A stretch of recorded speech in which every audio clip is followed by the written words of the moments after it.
Hello children, Sairam. Welcome back to Social Studies class.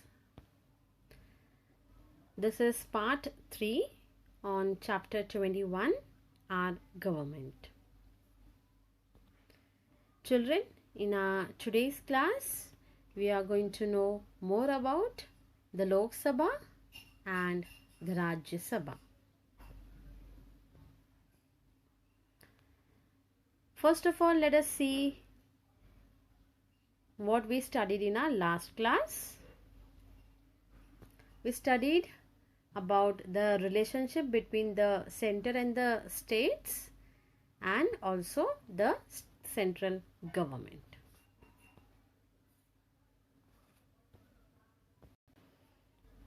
The Constitution has laid down the responsibilities of the center and the state government. The central government takes care of country as a whole. For example, the defense of our borders, the relationship with other countries. Whereas the state governments look after the education of the people and maintaining law and orders in different states. Okay, so the relationship between different levels of government and the responsibilities of each are clearly laid out in our constitution. Okay, the constitution is a set of laws according to which our country is run. We also studied about the union or central government. Okay, the union or the central government functions from the Parliament House. It is the main law making body of the nation. So, as I told you all that the Parliament consists of two houses. Okay, so here we have two houses. Okay, the Lok Sabha and the Rajya Sabha. Okay, children. So we have the Rajya Sabha, which is the upper house, and Lok Sabha, which is the lower house of the Parliament. Now let us learn in detail about these two houses. Okay? We will know more about the Lok Sabha. The Lok Sabha is the lower house of the Parliament. Okay? The Lok Sabha is the lower house of the Parliament. Now, why is it called the House of People? Yes, children, tell me, why is it called as the House of the People? Because the members of the Lok Sabha are directly elected by the people. That means if in a class, okay, if in a class a teacher want to appoint a monitor. So 4 or 5 children are interested to be the monitor. Then is the teacher going to make all 4 or 5 children as a monitor? No. What is teacher going to do? The teacher will conduct the election. So the teacher will ask, for example, for child A, how many are interested for child A to be the monitor? The teacher will ask. Then, for example, 35 children will raise the hand. Okay. Then, for child B, teacher will ask, how many are interested for him or her to be the monitor? Then again, 25 children will raise the hand. So, similarly, she does for everyone. And the one who gets maximum votes will be the monitor of the class. Similarly, the members of the Lok Sabha are directly elected by the people, okay, for 5 years. That is why it is called as House of the People. This is the image of Lok Sabha. The speaker. Now children, who is the speaker here? Yes. The speaker ensures the smooth proceedings of the house. The speaker looks after all the functions of the Lok Sabha. The citizen of India who completed 25 years of his or her age can contest for the elections of Lok Sabha. That means he or she who completed 25 years of age can stand for the elections of Lok Sabha.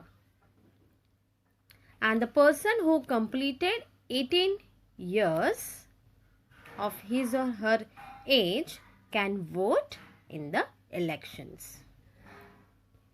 Clear, children? Now tell me, are you eligible for voting? Can you go and give the vote? No, because you are under 18.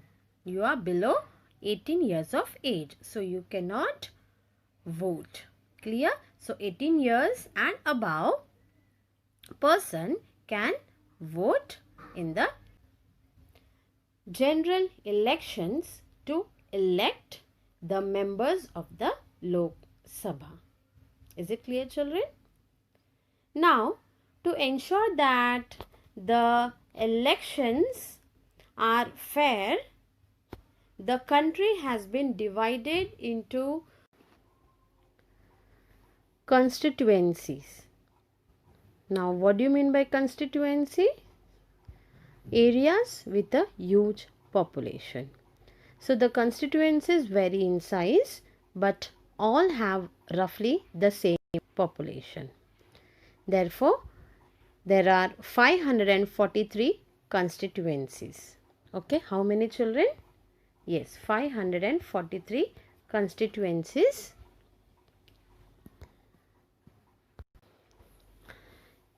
Now, the 16th Lok Sabha, which was formed after the general election in 2014, has 543 members.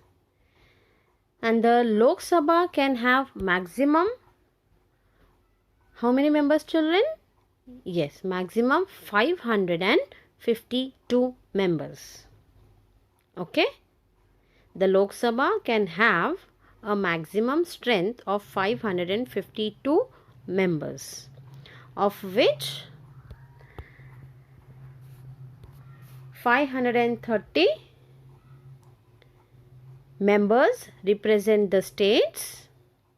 Okay, then 20 members from union territories, whereas 2 members representing the Anglo-Indian community.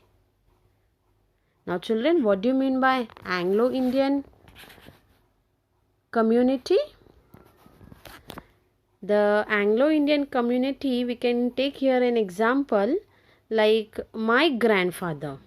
Okay, my grandfather was from England. This is just an example, children.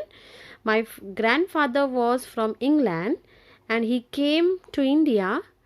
Then he married my grandmother. Okay, he married to my grandmother who is an Indian.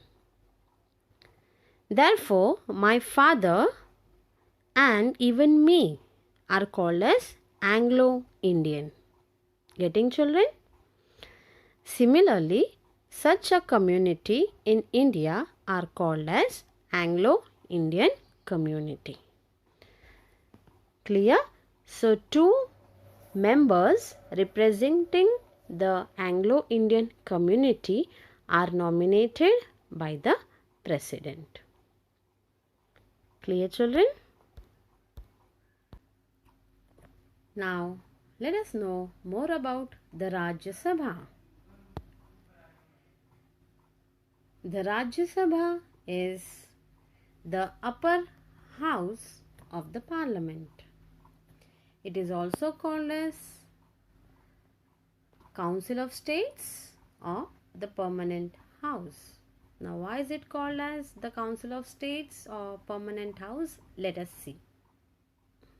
The members of the Rajya Sabha are not elected directly by the people of India.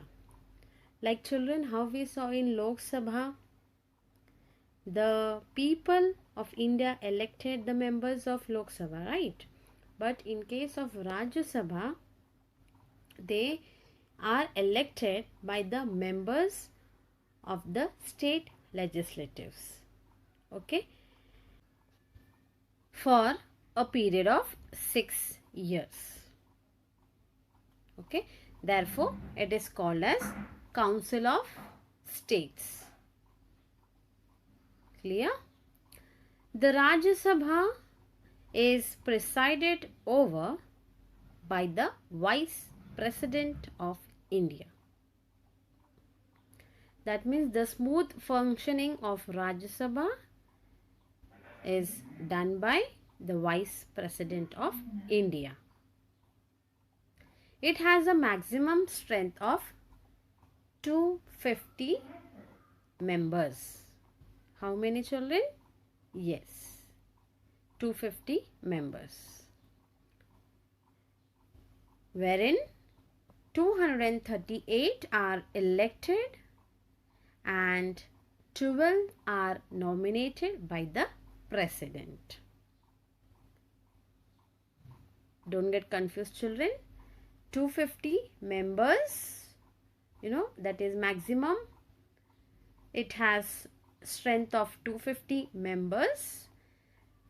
238 are elected and 12 are nominated by the President. Now, 1/3 of the members retire after every 2 years. Okay, 1/3 of the members retire every 2 years. So, the Rajya Sabha is also called as Permanent House because Lok Sabha dissolves in every 5 years, wherein Rajya Sabha do not dissolve.